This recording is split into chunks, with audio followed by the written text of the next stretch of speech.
நம் திருச்சபை ஆரம்பித்து இன்றுடன் 2 ஆண்டுகள் நிறைவடைகின்றன. சரியாக 2 ஆண்டுகளுக்கு முன்பு மே 26ஆம் தேதி 2024ஆம் ஆண்டு ஒரு சிறிய விதையாக தொடங்கப்பட்ட நம்முடைய திருச்சபை இன்று தேவனுடைய கிருபையினால் அநேகருக்கு ஒரு அடைக்கலமான மரமாக வளர்ந்து நிற்பதை காணும் போது நம் இருதயம் நன்றியால் நிறைகிறது. சாமுவேல் 7ஆம் அதிகாரம் 12ஆம் வசனத்தில் சொல்வது போல, இம்மட்டும் கர்த்தர் எங்களுக்கு உதவி செய்தார் என்று சொல்லி நம் எபினேசராயிருக்கிற தேவனை துதிக்கிறோம். கடந்த 2 ஆண்டுகள் என்பது ஒரு சபையின் ஆரம்ப கட்ட அடித்தள நாட்கள். இந்த 2 வருட பயணத்தில் நாம் பல புதிய முகங்களை சந்தித்திருக்கிறோம். பல புதிய குடும்பங்கள் நம்முடன் இணைந்துள்ளன. இந்த குறுகிய காலத்தில் தேவன் செய்த காரியங்கள் சாதாரணமானவை அல்ல. குறிப்பாக 20க்கும் மேற்பட்டுள்ள ஆத்துமாக்கள் ஞானஸ்தானம் பெற்று கர்த்தருக்குள் தங்களை அர்ப்பணித்தனர். இதற்கென ஞானஸ்தான வகுப்புகள் நடத்தப்பட்டு வருகிறது. வாரந்தோறும் புதிய புதிய ஆத்துமாக்களின் வருகையினால் நம்முடைய சபை பெருகி வருகிறது. குடும்பங்கள் ஆசிர்வதிக்கப்பட திருமண ஆராதனைகள் நடத்தப்பட்டுள்ளன.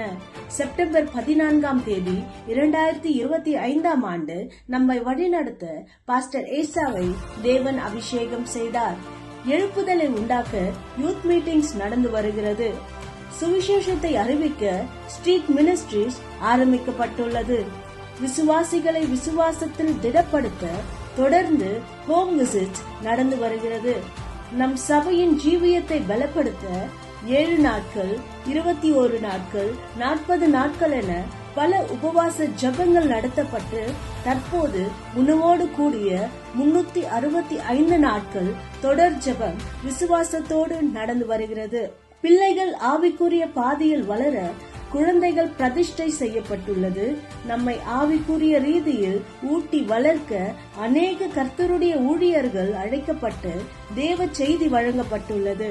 விசுவாசிகளின் ஆவிக்குரிய நன்மைக்காக கேலண்டர் மற்றும் பிரேயர் ஆயில் வழங்கப்பட்டுள்ளது. கிறிஸ்துவின் அன்பை வெளிப்படுத்தும் விதமாக கிறிஸ்துமஸ் பண்டிகை காலங்களில் ஏழை எளிய மக்களுக்கு தேவையான உதவிகள் செய்யப்பட்டுள்ளன.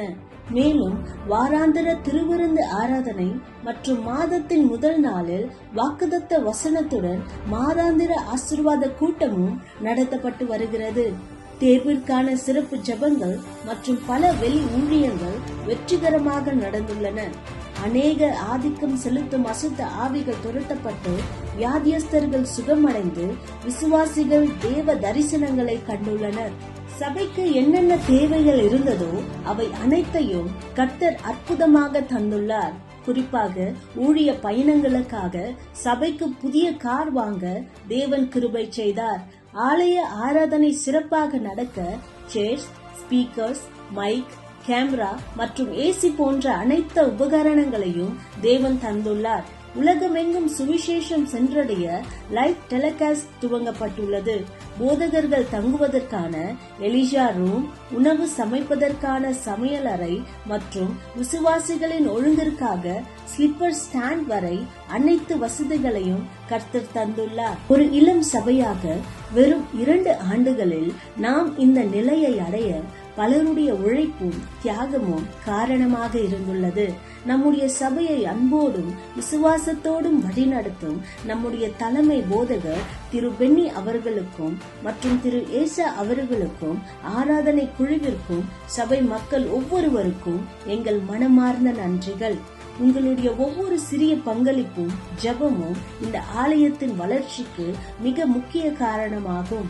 தேவன் நமக்காக இன்னும் பெரிய காரியங்களை செய்ய காத்திருக்கிறார். நாம் இன்னும் ஆவிக்குரிய ஜீவியத்தில் வளரவும் நம்மை சுற்றியுள்ள மக்களுக்கு கிறிஸ்துவின் அன்பை கொண்டு சேர்க்கவும் இந்நன்னாளில் நம்மை அர்ப்பணிப்போம். நம்முடைய திருச்சபைக்கும் இனிய 2ஆம் ஆண்டு விழா நல்வாழ்த்துக்கள். தேவன் உங்கள் அனைவரையும் ஆசீர்வதிப்பாராக.